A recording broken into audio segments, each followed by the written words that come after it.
asuntoskeittiö Keravan retikka Palopellonkatu 11. Palopellonkatu? Yes. Okay, 11.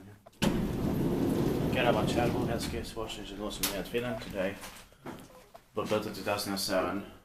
I don't know. But okay, one time. Yeah. 15 years old, 2020, but it was not important. Yeah. Because if it wasn't early, I suppose. Best is 8 versions, 1 sheet and 30 grams. December is 109.06552. But also from 2003 is not that important. So. Yeah. Would have been better one right there. But Yeah.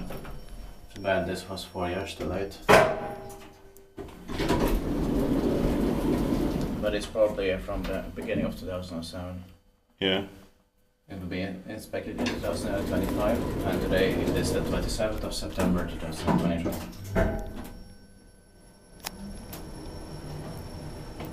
Inspected by Vice Patent, maintained by Kone.